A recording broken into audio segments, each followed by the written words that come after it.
Alhamdulillah Rabbil Alamin. Wa bihi nasta'in ala umuri dunya waddin. Wassalatu wassalamu ala asrafil anbiya wal mursalin wa ala alihi wa sahbihi ajma'in. Subhanaka la ilma lana illa ma 'allamtana innaka antal alimul hakim. La ilaha illallah wahdahu la syarika lah, lahul mulku wa lahul hamdu yuhyi wa yumiit wa huwa ala kulli syai'in qadir. Asyhadu an la ilaha illallah wa asyhadu anna Muhammadar Rasulullah. Allahumma salli ala sayyidina Muhammad wa ala ali sayyidina Muhammad. Rabbi israh li sadri wa yassir li amri wa hlul 'uqdatam min lisani yafqahu qawli. Amma ba'du.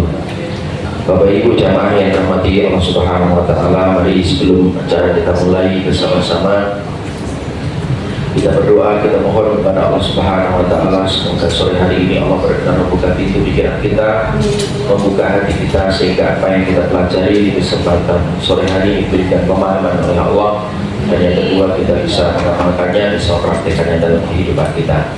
Ridhoillah wa syafaati Rasulillah sallallahu alaihi wasallam wa kulli niyatin shalihah. Al-Fatihah. Bismillahirrahmanirrahim. Alhamdulillahirabbil alamin. Ar-Rahmanir Rahim. Maliki yaumiddin. Iyyaka na'budu wa iyyaka nasta'in. Shiratal mustaqim. Shiratal ladzina an'amta 'alaihim ghairil maghdubi 'alaihim waladdallin. Alhamdulillah, mari berikutnya bersama-sama kita panjatkan rasa syukur kita kepada Allah yang mengucapkan alhamdulillah bareng-bareng. Alhamdulillahirabbil alamin. Segala puji hanya milik Allah Subhanahu wa taala. Ya, kedua salawat dan salam dihaturkan, kita haturkan kepada manusia paling mulia, uswah hasanah kita, yaitu Rasulullah Muhammad sallallahu alaihi wasallam, dengan ucapan Allahumma shalli ala sayyidina Muhammad wa ala ali sayyidina Muhammad. Baik, Bapak Ibu yang dirahmati oleh Allah Subhanahu wa taala, alhamdulillah kita bisa ketemu kembali, berjumpa kembali. Tema yang sore hari ini ingin kita diskusikan, ingin kita sharingkan, yaitu tentang bagaimana kita menaklukkan rasa tidak enakan. Ya. Karena kadang yang membuat diri kita itu tidak maju, diri kita tidak bertumbuh karena terkena sindrom merasa tidak enakan. Bahkan mungkin di antara kita itu nanti kan gampang kecewa, gampang frustasi, dan akhirnya bisa dimanfaatkan oleh orang lain. Kalau manfaat untuk kebaikan nggak apa-apa, tapi kadang manfaat itu untuk sesuatu yang kurang begitu manfaat untuk urusan akhirat kita, maka ini kita dirugikan, ya. Nah, sebelum dimulai sebagaimana biasa, yuk kita membuat aturan main terlebih dahulu. Mohon yang bawa HP itu bisa di silent, diketarkan HP-nya sehingga acara ini tidak terganggu hanya gara-gara HP kita bunyi. Yang kedua, mohon untuk tidak main HP karena biar kita bisa dekat sekali bersama. Yang berikutnya, mari kita fokus perhatian kepada materi. Saya sudah siapkan alat bantu PowerPoint-nya. Kemudian yang ketiga adalah kita belajar untuk membuka pintu pikiran kita. Ya, yuk kita buka pintu pikiran kita, buka hati kita, hilangkan I know, aku sudah tahu, ya, sehingga ilmunya kita bisa kita serap dengan maksimal. Nanti aku lewat 100% kalau ditanya menjawab, kalau diminta melaksanakan. Baik, Bapak Ibu yang dirahmati oleh Allah Subhanahu wa taala, mengawali sharing hari ini sebagaimana yang sering saya sampaikan, karena tema-tema kita adalah bagaimana kita perlu mengelola hati kita. Karena sabda dari Rasulullah Muhammad SAW, beliau bersabda, ingatlah dalam tubuh manusia itu ada segumpal daging. Kalau segumpal daging itu baik, maka semua akan baik. Kalau segumpal daging itu buruk, semuanya buruk. Itulah kalau, itulah hati. Itulah pentingnya kita kelola hati kita. Yang munculkan namanya perasaan, munculkan namanya emosi, yang munculkan namanya niat. Itulah innamal a'malu binniyat. Semua itu bergantung pada niatnya. Ya, ini menjadi dalil kita, dasar kita untuk kita belajar untuk menaklukkan rasa tidak enakan. Kadang-kadang rasa tidak enakan itu kita mengerjakan sesuatu tapi bukan karena Allah, tapi karena orang enak gitu. Gitu ya. Berarti saat itu kita sedang melakukan kegiatan yang mohon maaf sia-sia. Ya, mungkin urusan dunia jadi oke, tapi urusan akhiratnya kita tidak mendapatkan apa-apa. Amilatun nasibah tasla naran hamiyah. Susah payah kita mengumpulkan amal, tapi amal itu tidak diterima, tidak dianggap oleh Allah Subhanahu wa taala. Ya, jadi setiap kita beramal itu ada amal yang diterima, ada amal yang tidak diterima. Tapi satu yang diterima oleh Allah yaitu sholawat. Setiap kita bersolawat kepada Rasulullah dengan tulus, dengan ikhlas, itu diterima oleh Allah Subhanahu wa taala. Itulah kenapa setiap kita ngaji selalu tidak lepas dari namanya sholawat. Kita mengagungkan nama Rasulullah Muhammad SAW karena wasilah kita kenal agamanya Allah melalui Rasulullah Muhammad SAW. Kemudian dasar yang kedua, ini yang paling saya sampaikan tentang terbentuknya nasib. Ya, jadi ternyata nasib kita itu dipengaruhi oleh karakter. Karakter dipengaruhi oleh kebiasaan, kebiasaan dipengaruhi oleh tindakan, tindakan dipengaruhi oleh pikiran, pikiran dipengaruhi oleh perasaan. Maka kualitas perasaan kita, ya, kualitas bagaimana kita men-set hati kita, perasaan kita sangat menentukan kualitas nasib hidup kita. Ya, inilah menjadi dua dasar untuk kita belajar menaklukkan rasa tidak enakan. Baik, Bapak Ibu yang dirahmati Allah Subhanahu wa taala, itulah hari ini kita bicara tentang menaklukkan rasa tidak enakan. Kenapa materi ini saya munculkan, Bapak Ibu? Ini ada sebuah riset, ya, ada sebuah riset di sebuah buku. Buku ini namanya No, bukunya cuma NO, no. Ya, berani mengatakan namanya tidak. No. Ada sebuah penelitian riset yang dilakukan oleh Susan Newman, PhD, seorang psikolog dan penulis buku. Dia mengatakan seseorang yang selalu merasa tidak enakan adalah mereka yang terjebak dalam pola perilaku yang terus-menerus berusaha untuk menyenangkan orang lain. Dikata kuncinya, dia berusaha untuk menyenangkan orang lain dan menghindari konflik. Ya, jadi mereka yang merasa tidak enakan adalah mereka yang terjebak dalam pola perilaku yang dia terus-menerus berusaha untuk menyenangkan orang lain dan menghindari konflik. Nah, Bapak Ibu yang dirahmati oleh Allah Subhanahu wa taala, ciri khas dari mereka yang sering merasa tidak enakan adalah mereka itu sangat sulit untuk mengatakan tidak. Karena orang enak gitu, apalagi kita hidup di Jawa, orang Jawa ya, orang Jawa ini salah satunya orang penaan. Gitu ya. Nah, ini bagaimana kita menaklukkannya. Nah, sore hari ini kita akan bahas. Jika mereka tidak mengatakan tidak, selalu mengatakan iya, diajak neng gondi wae iya apa? Ya kan? Tiga malam yo siap terus apa? Meskipun baru kuwi loro ati ra karo-karoan ya, tapi sing penting yo karena ora enak ya. Nah, apa cirinya? Makanya kita cermati Bapak Ibu, kalau Anda mendapatkan ada 7 ciri, ini hasil dari penelitian dari literatur yang saya pelajari, bahkan yang paling kuat itu dari pengalaman hidup, ya, pengalaman hidup yang mengajarkan saya. Maka saya mau nanya, ya Allah, di depan bicara apa? Nah, salah satunya ketemu materi ini, ya, tentang menaklukkan rasa tidak enakan. Jadi kalau Anda pernah merasakan, pernah mengalami seperti saya yakin semua orang alami. Nah, kita lihat, cek dulu, kita lihat 7 ciri, ya. 7 ciri mereka yang selalu merasa tidak enakan. Kalau ada di antara 7 ini, maka perlu Anda untuk kembali ke jalan yang benar. Kalau pengen hidup Anda bahagia, pengen hidup Anda sukses, hidup Anda mulia. Yang pertama, orang yang merasa tidak enakan, tanda pertama itu dia sulit mengatakan tidak. Tadi kowe yo kabeh jalui tulung meskipun ra mampu pokoknya yo. Ya, sulit berkata tidak. Yang kedua adalah berpura-pura setuju dengan orang lain. orang ini nggak punya integritas. Padahal sebuah riset menunjukkan orang-orang yang hebat, orang-orang yang sukses, nomor pertama itu punya integritas. Orang yang punya integritas itu adalah ketika ucapan, hati, dan tindakan itu selaras. Itu namanya integritas. Apa yang diucapkan, apa yang ada di hatinya, itulah yang diucapkan, itulah yang dilakukan.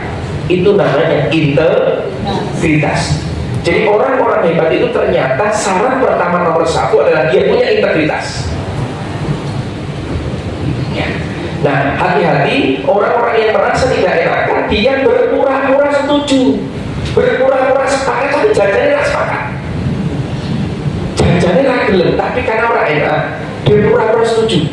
Oh siap, oke, neng oke, toh.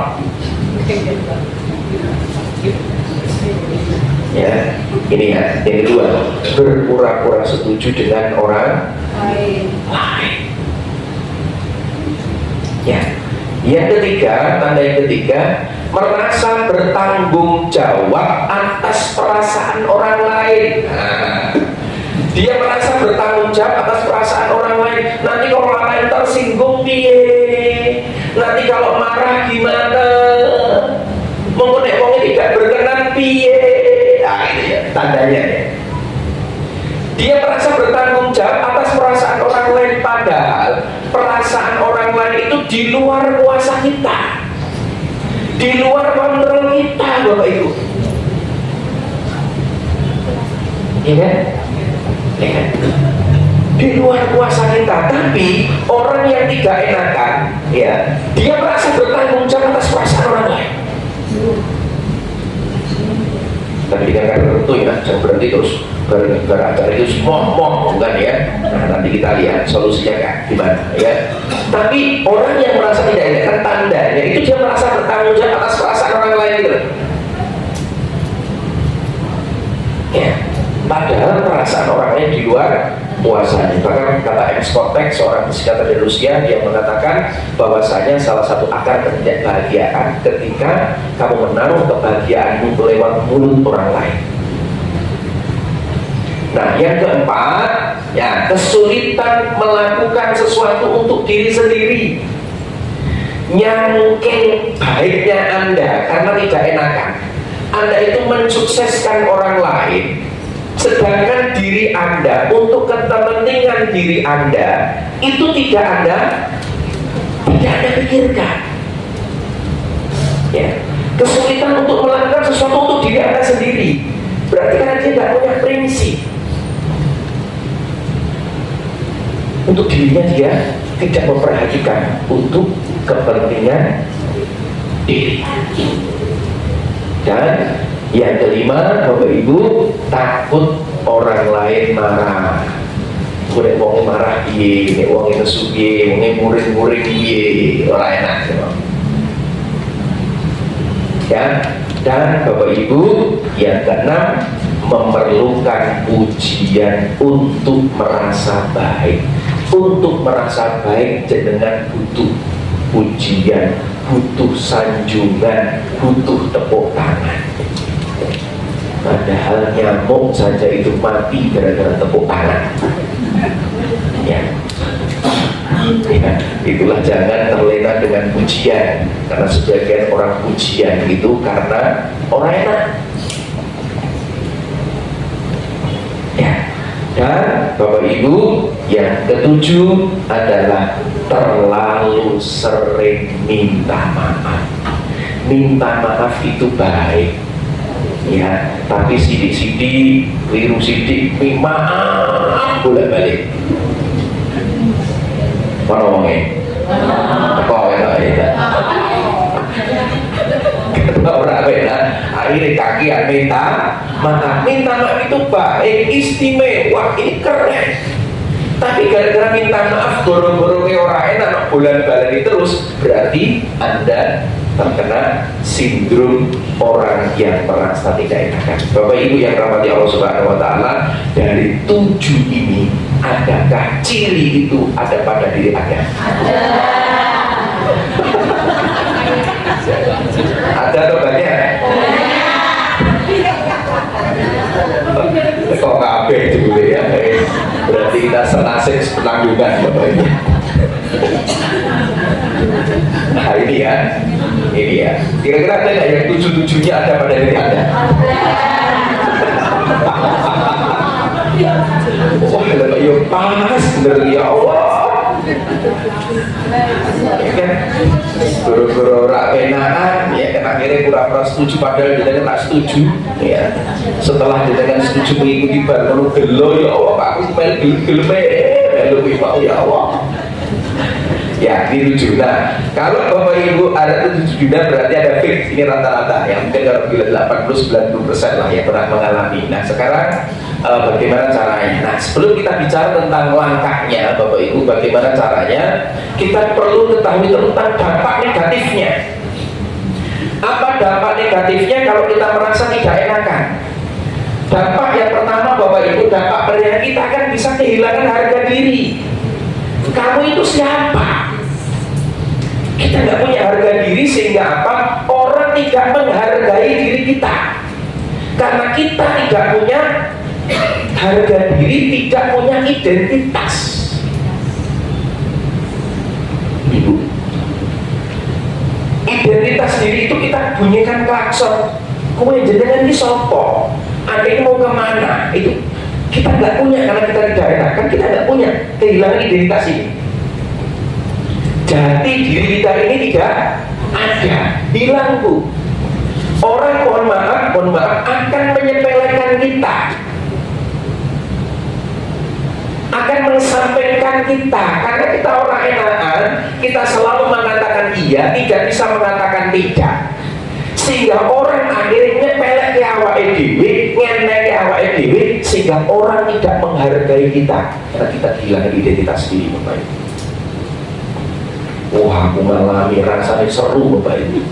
Oh, serah perlu tak cerita. Ya. Yang kedua Bapak Ibu, sering kecewa dan sering dimanfaatkan. Sering kecewa, sering dimanfaatkan. Saya pernah Bapak Ibu, guru-guru orang enak. Gara-gara orang enak, karena saya diajak yang ngajak itu orang yang saya anggap dia punya budi dengan saya. Aku acara tolong dino ning Padang, tolong ning Padang. Saya meninggalkan istri, anak-anak, pekerjaan semua, jadwal training semua saya batalkan karena saya sudah berjanji 3 hari acara di Padang. Saya berharap yo acara nengono yo ngisi juga, sana juga urusannya adalah urusan bisnis, ya kan? Tapi saya tidak menyalahkan dia, saya salah aku karena dia melihat saya ini orang baik, orang tulus, orang ikhlas. Telung dino balik tekan ngomong alhamdulillah saya dapat transfer WA 2M. Makasih Mas.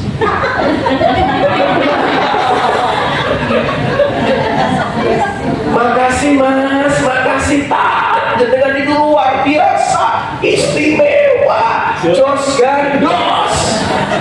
Nengkene remuk Bapak Ibu. Wah, serak pisan pindo Bapak Ibu. Kenapa? Iya ki mau karena terkena ini merasa tidak enak tadi. 3 hari meninggalkan semuanya, ternyata pulang hanya dapat 2 miliar. Makasih Mas. Barmono akhirnya pembenaran wis tak ikhlas ke. Semua karena Allah. Ijazahnya ikhlas tenan orang ngerti. Tapi ketoyo lah diterima karo Gusti Allah. Karena terpaksa dan saya kecewa.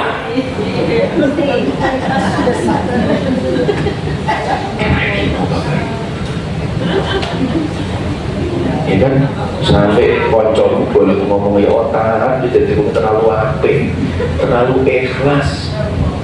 Makanya gue yang dimanfaatkan terus. Ayo semua itu karena Allah, iyo tak karena Allah. Baru tekan aku juga malah muring-muring gak malah ikhlas. Ya film-film kayak orang. Tapi gak apa-apa, ini telah. Ini orang gak bisa cerita, orang seperti materi ini Bapak Ibu. Ya. Pernah alami seperti itu? Pernah? Anda berharap kepada manusia karena ngerti ini wong mesti ngerti dewe, tapi jebule ora ngerti dewe, akhirnya matur nuwun tok. Pernah kadang-kadang apa sering? Rasanya bahagia apa menderita?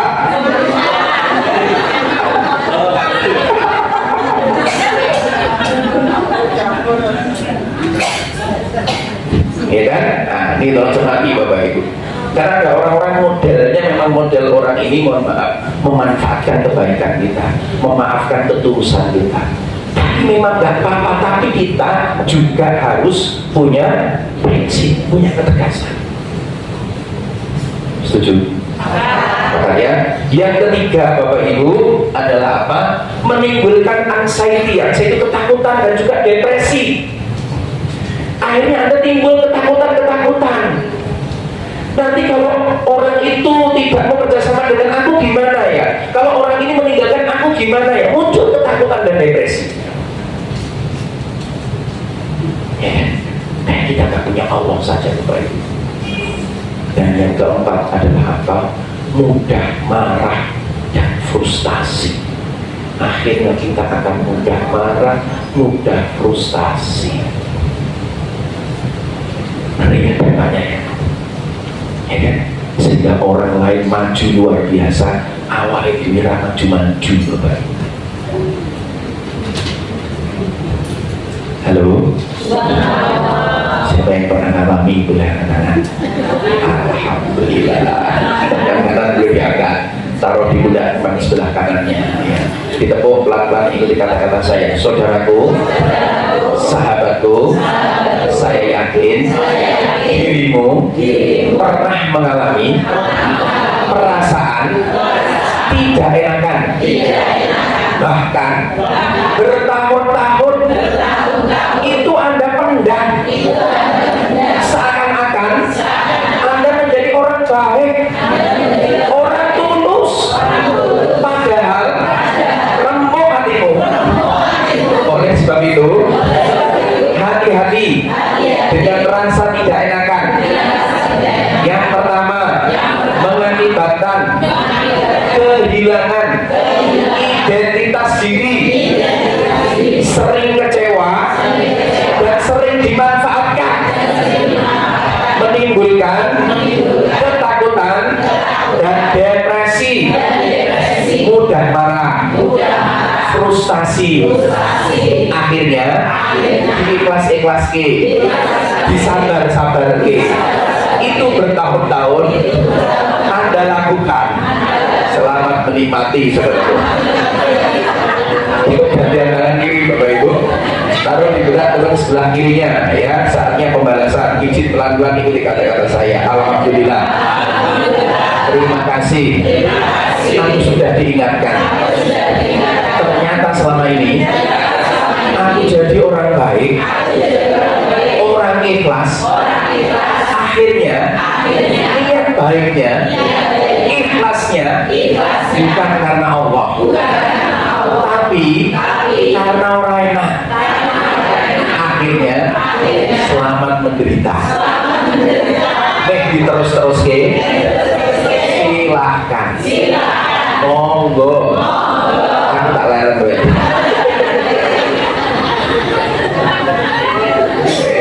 Selamat berjuang Bapak Ibu ya. Aku wis wah wis bener bersandar kepada manusia, berharap pada manusia. Wah mesti kecewa. Sarap puji Allah wae. Paling enak ini ya. Lillahi karena Allah. Aku pikir la ilaha illallah, tidak Tuhan selain Allah, tidak ilah selain Allah, malah menuhankan orang lain. Alhamdulillah dari. Nah sekarang bagaimana caranya kita menaklukkan rasa tidak enakan? Nah sekarang caranya Bapak Ibu, maka langkah yang pertama yang saya tawarkan bagaimana kita melakukan rasa tidak enakan. Yang pertama adalah satu, kita menunjukkan identitas diri. Menunjukkan apa Bapak Ibu? Identitas diri. Who am I? Siapa dirimu? Tunjukkan kamu itu siapa. Ya, maka orang di sekitar kita itu perlu tahu siapa diri kita. Ya, apa prinsip hidup kita, apa nilai-nilai kita yang kita anut, gitu.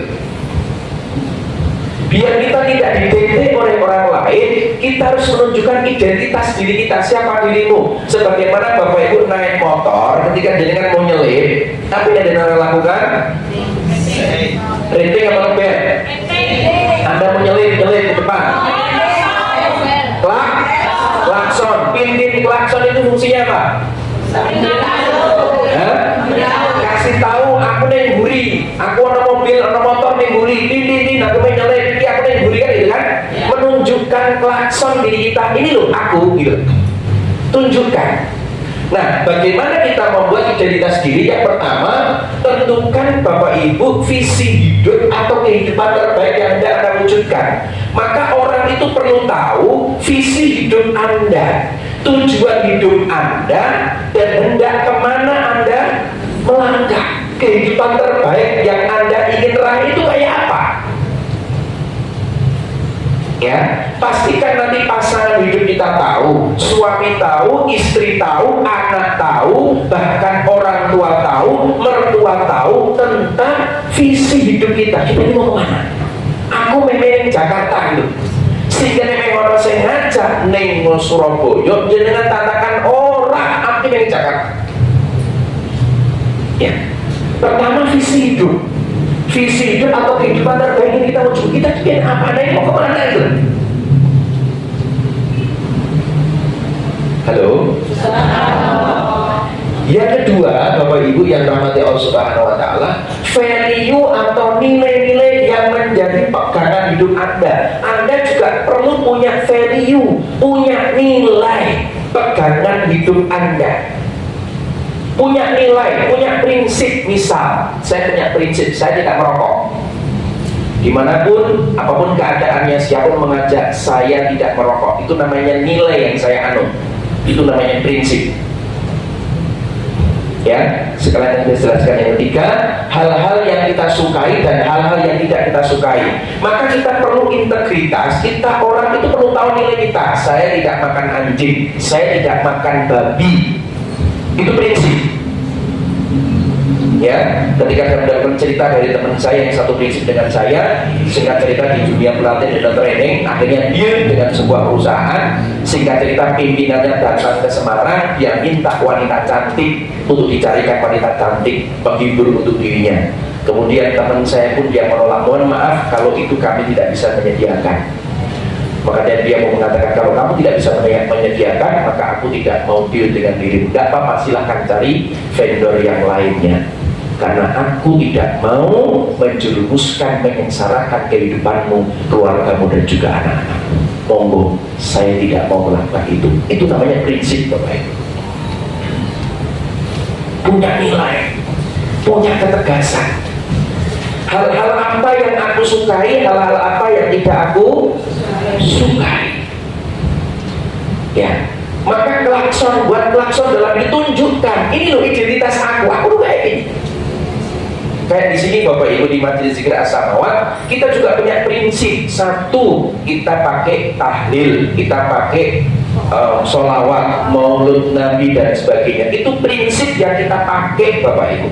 Saya meyakini itu, bahwasanya saat kita tahlil, dimana kita berzikir mengingat Allah Subhanahu wa Ta'ala, mendoakan orang tua kita, dan kita bersolawat, itu mengagungkan Allah Subhanahu wa Ta'ala, Rasulullah Muhammad SAW. Itu di majelis kita ini menjadi prinsip. Maka ini nilai dasar, ini identitas. Ya, sehingga ketika ada orang memutuskan tak bora usah ono tahlil, tak bora usah ono sholawatan, mohon maaf, ini prinsip identitas kami. Nek mau monggo cocok yo silakan, enggak yo enggak apa-apa.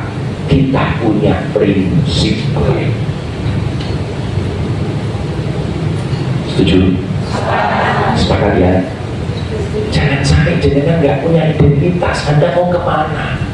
Sama Bapak Ibu, jenengan dengan pasangan hidup juga sama, tunjukkan. Meskipun satu rumah, tunjukkan hal-hal yang Anda sukai, hal-hal yang tidak Anda sukai juga. Pasangan hidup harus ngerti, harus tahu.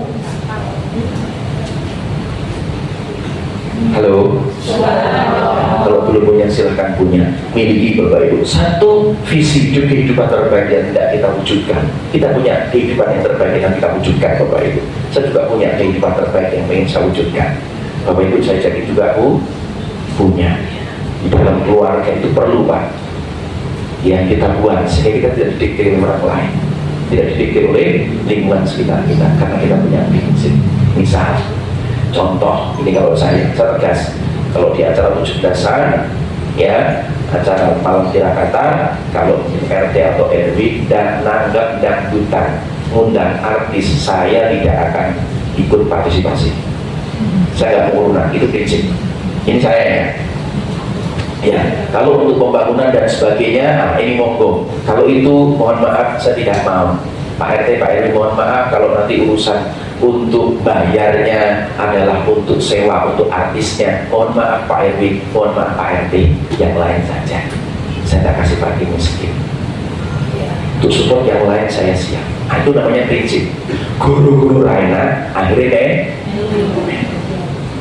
terus apalagi Bapak Ibu saat acara ketika nanti di sana ada dangdutan dan sebagainya, siapapun yang ada. Kemarin saya pernah acara di Magelang, setelah sesi training dengan saya, ternyata yang muncul adalah artis ini roge semene Pak, setengah telanjang, ini tak delok dosa, tak delok eman-eman, ya toh.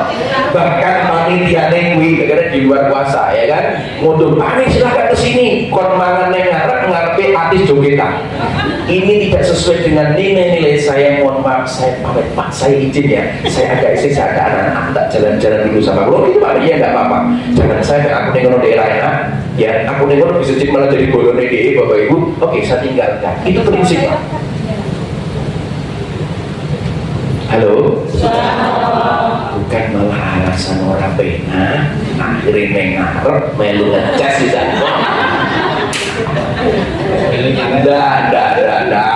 Ini loh Bapak Ibu, sehingga apa? Orang itu tahu ketika saya tidak merokok, oh orang ini tidak akan memberikan aku rokok, ya, tidak minum-minum keras, orang juga tidak akan memberikan aku minum-minuman keras karena punya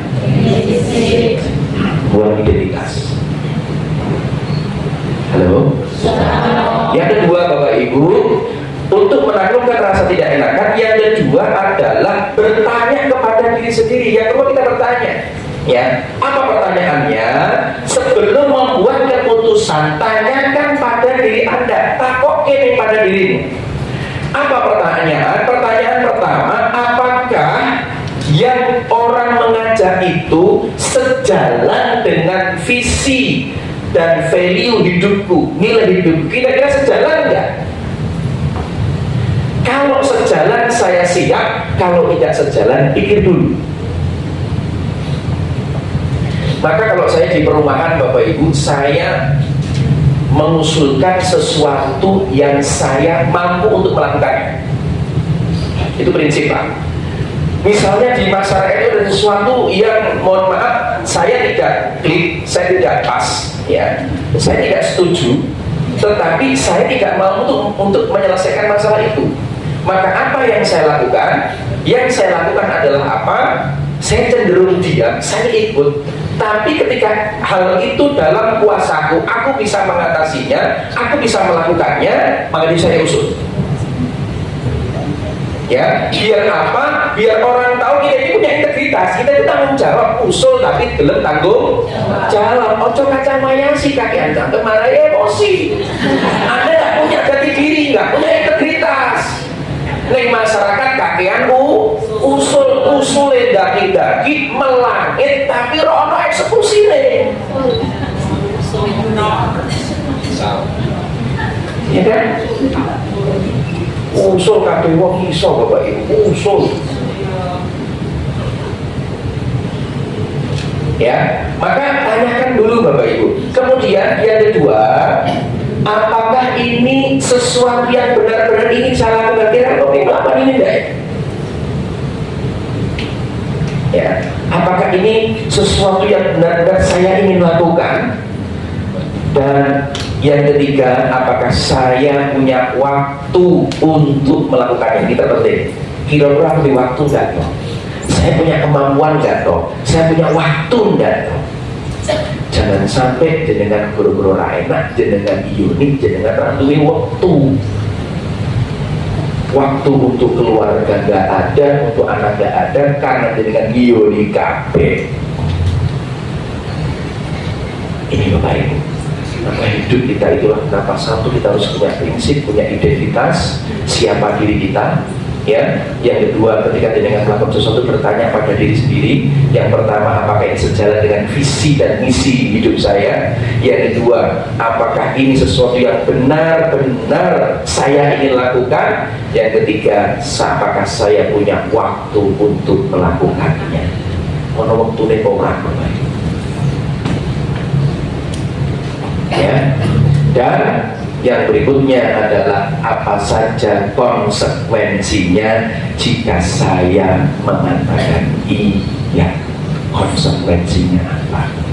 Salah satu konsekuensinya adalah kita tanggung jawab terhadap apa yang kita katakan iya itu.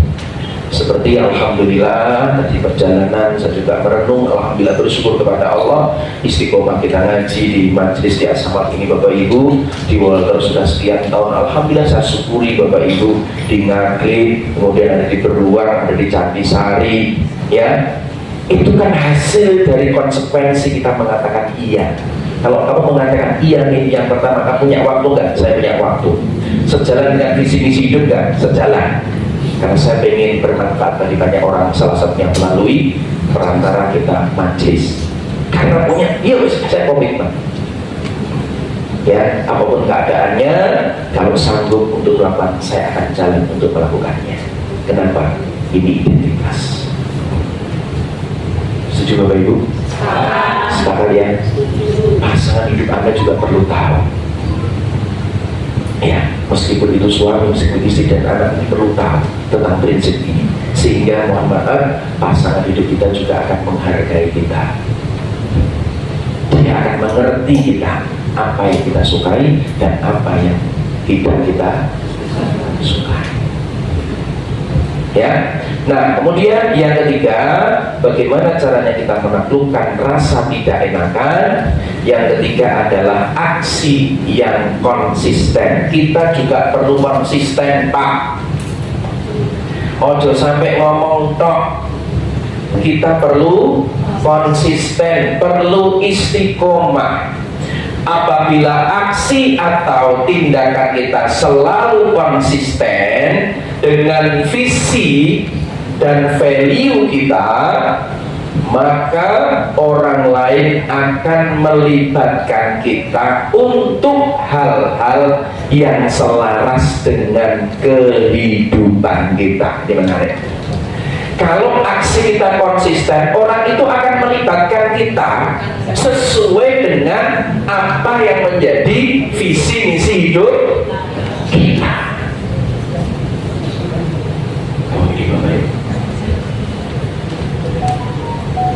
Maka tiga hal ini perlu kita latih, Bapak. Perlu kita apa? Latih.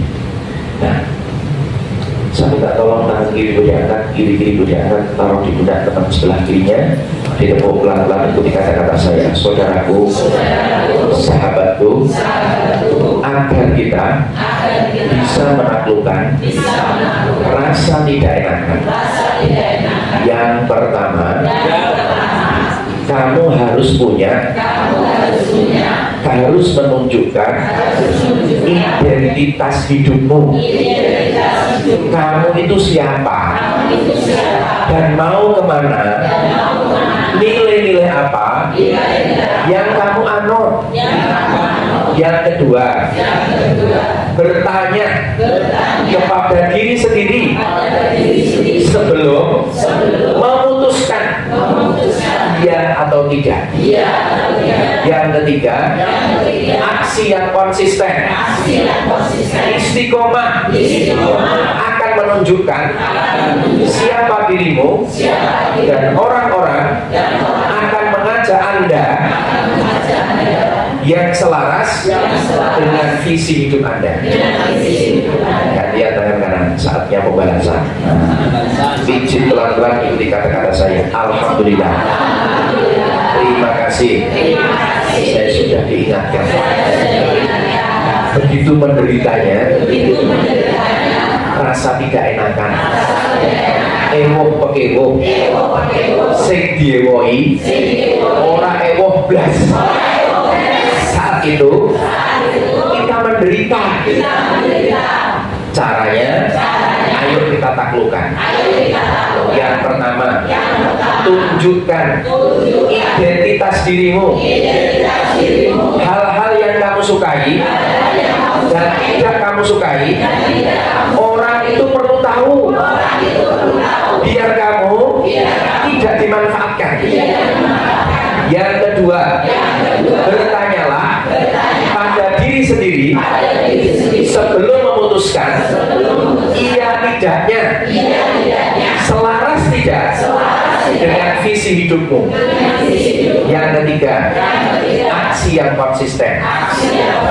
Dirimu harus menunjukkan keistiqomahan dalam mewujudkan kehidupan terbaikmu.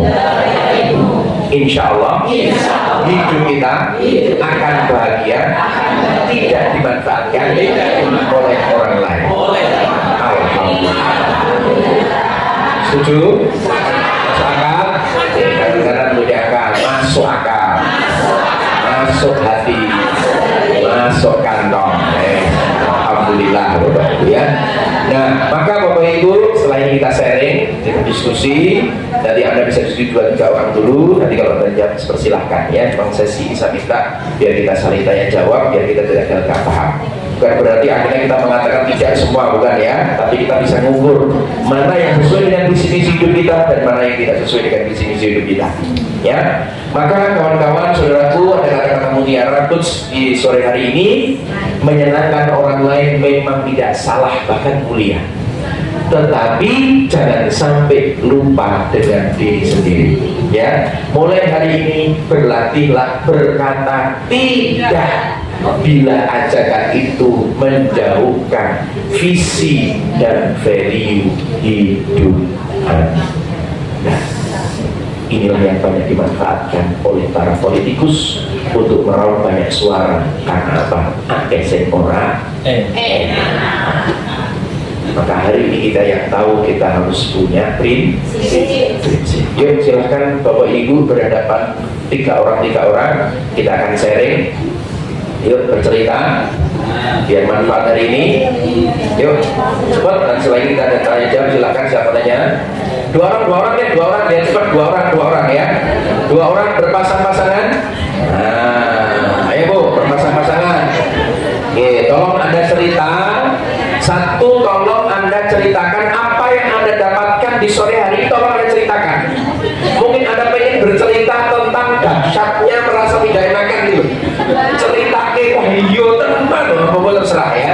Saya yakin Anda dalam kehidupan Anda pasti pernah mengalami hal seperti ini. Betul? Betul ya. Tugas Anda ceritakan 1 menit. Berapa menit? 1 menit cerita. Setelah 1 menit nanti gantian yang satu temannya bercerita tentang yang Anda dapatkan di sore hari ini. 1, 2, 3, tuh silakan.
menghormati.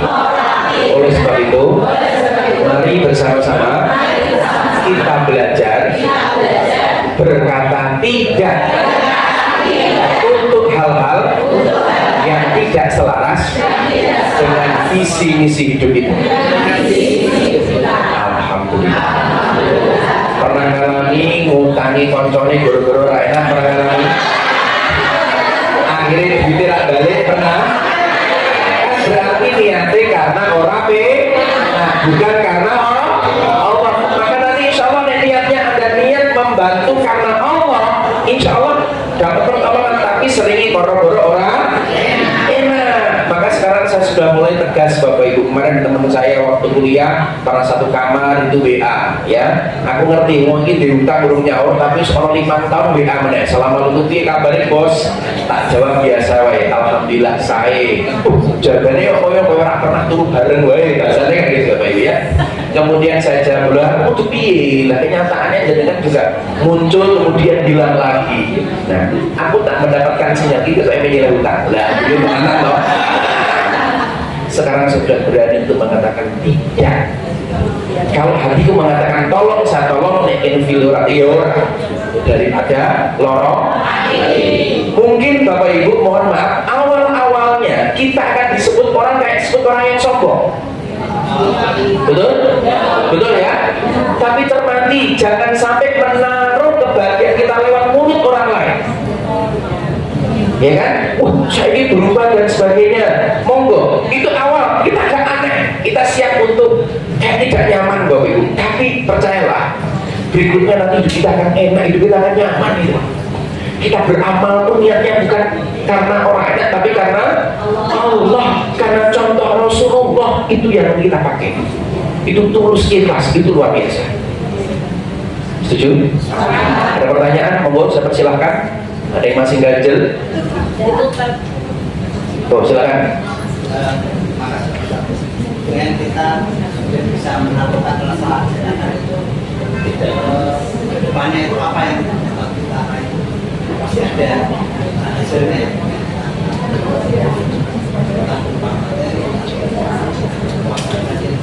Ya, dampak seperti yang saya sampaikan ini ya, dampak dari saat kita menaklukkan rasa tidak enakan. Satu, kita itu punya peluang untuk mewujudkan apa yang menjadi impian kita, apa yang menjadi visi hidup kita, gitu loh. Ini mohon maaf ya, saya pun merasa seperti itu. Ya, jangan sampai kita mensukseskan orang lain luar biasa, tapi kita itu biasa-biasa. Karena kita nggak punya prinsip itu loh. Setelah kita taklukkan, jadi kan punya peluang, Anda punya peluang. Nanti insya Allah pertemuan berikutnya, ini ada rumus terkini yang saya dapatkan tentang bagaimana caranya kita berubah gitu. Bagaimana kita keluar dari zona nyaman. Nanti ada zona nyaman, zona takut, zona belajar, zona bertumbuh. Sering selama ini kita tidak maju karena kita berada di zona nyaman. Orang penaan mau, salah satunya. Ya, dampak pertama, hidup kita akan tenang, hidup kita akan bahagia. Apa yang Anda lakukan itu karena Allah. Enak gitu. Karena siapa? Allah. Karena Allah. Anda melakukan karena Allah, Anda menolak juga karena Allah. Ini Bapak Ibu. Gitu ya. Lillahi ta'ala ini pulang gitu. Yang kedua, kita lebih bahagia. Yang ketiga, insya Allah impian visi misi hidup kita akan terwujud di dalam kehidupan kita. Kita tidak sibuk untuk mewujudkan impian orang lain. Kemarin betul, setuju, cocok, sepakat. Bestie, iya, kunci bestie dua-duanya saling mensupport Bapak Ibu. Orang lain maju, Anda juga maju. Itulah bestie. Ya, itulah soulmate kemarin yang saya sampaikan Bapak Ibu. Dua orang ini saling mengisi, saling membuat kita ini maju, buat kita bertumbuh dan dekat sama Allah. Ya, belajar untuk tegas Bapak Ibu. Misalkan saya mulai mendisiplinkan diri saya Bapak Ibu untuk tidur itu jam 10 maksimal, jam 11 malam maksimal itu.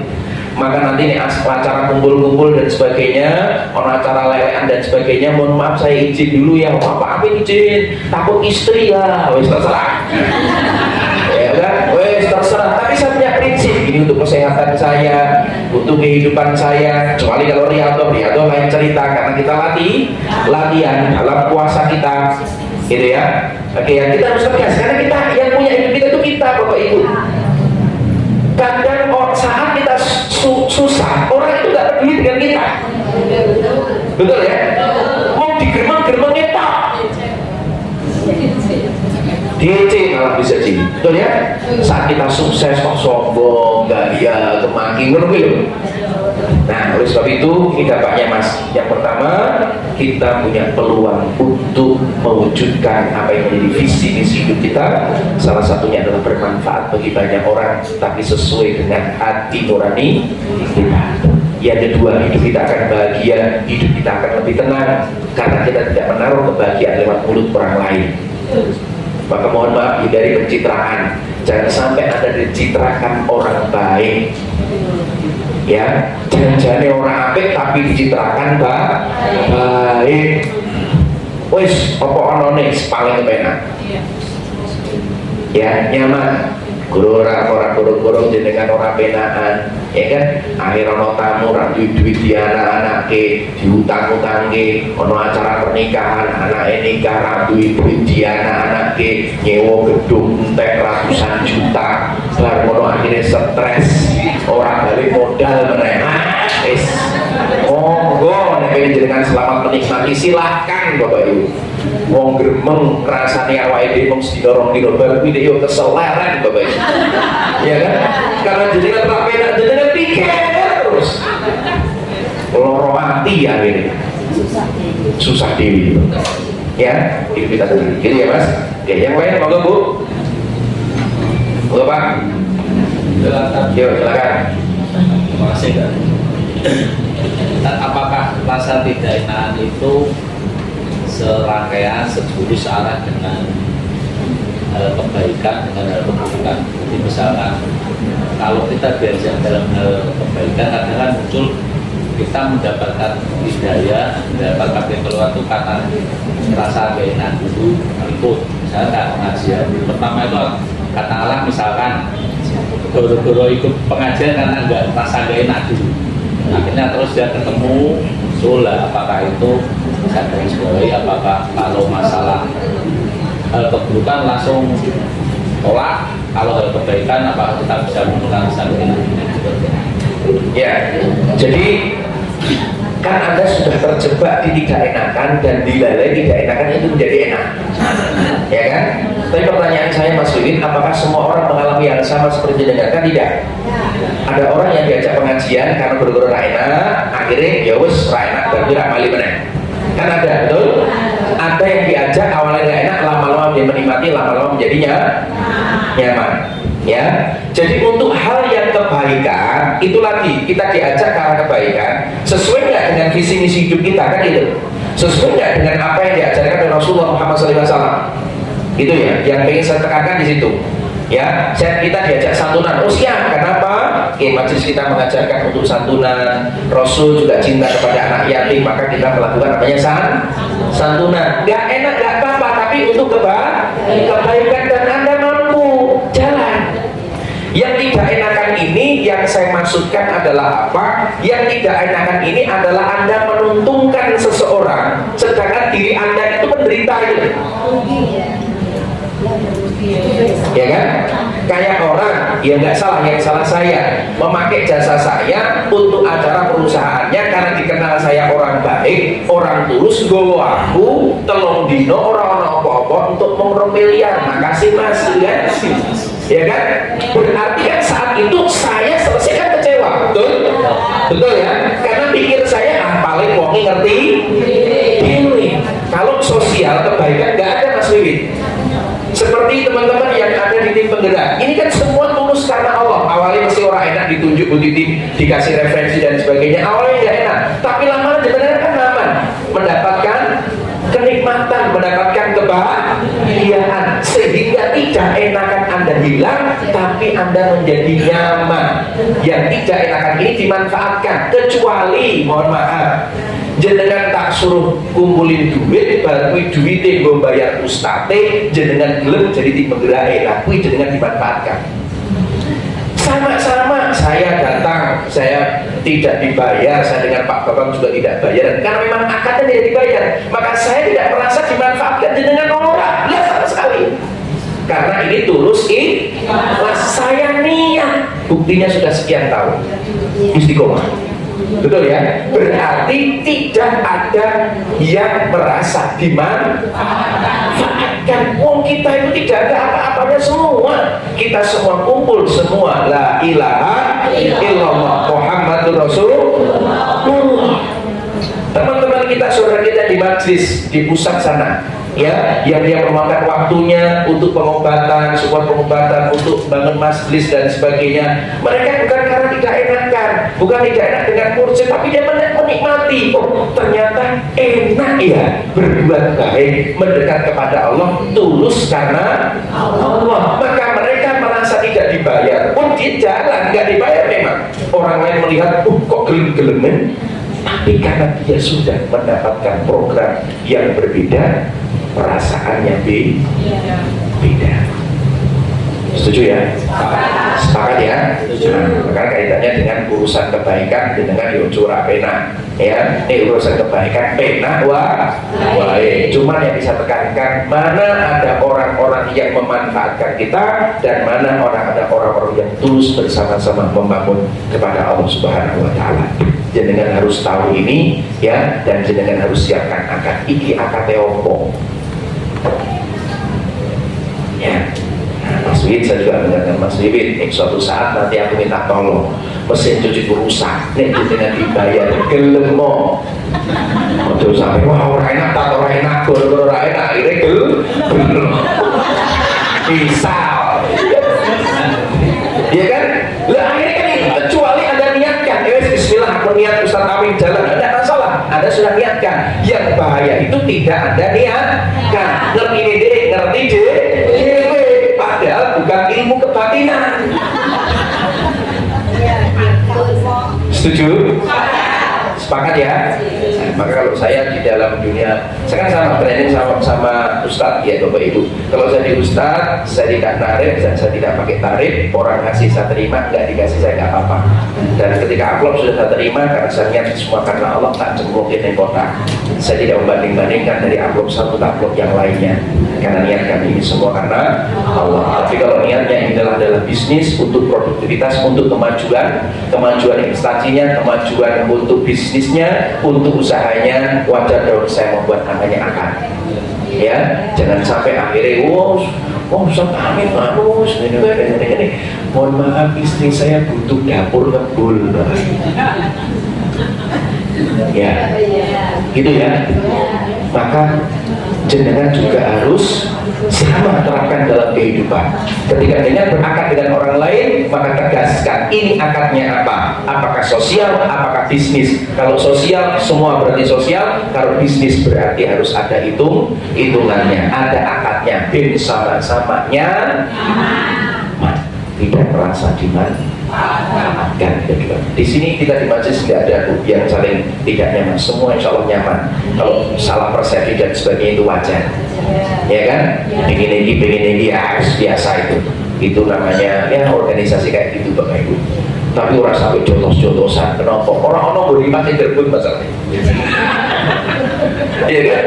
Dan semua, mohon maaf ibu-ibu yang jenengan sedekahkan ke sini bukan untuk saya, bukan untuk Pak Bambang, bukan untuk konsumsi. Ini real untuk anak yatim dan duafa. Ini menjadi amal jenengan. Ya, maka kalau jenengan merasa dimanfaatkan, tolong jenengan pikir ulang Bapak Ibu ya. Ya, ini Bapak Ibu, satu lagi boleh? Cukup ya? Ya sudah, waktunya maghrib, mari kita tutup dengan bacaan istighfar 3 kali. Astagfirullahaladzim, astagfirullahaladzim, astagfirullahaladzim. Hamdan 3 kali, alhamdulillah, alhamdulillah, alhamdulillah.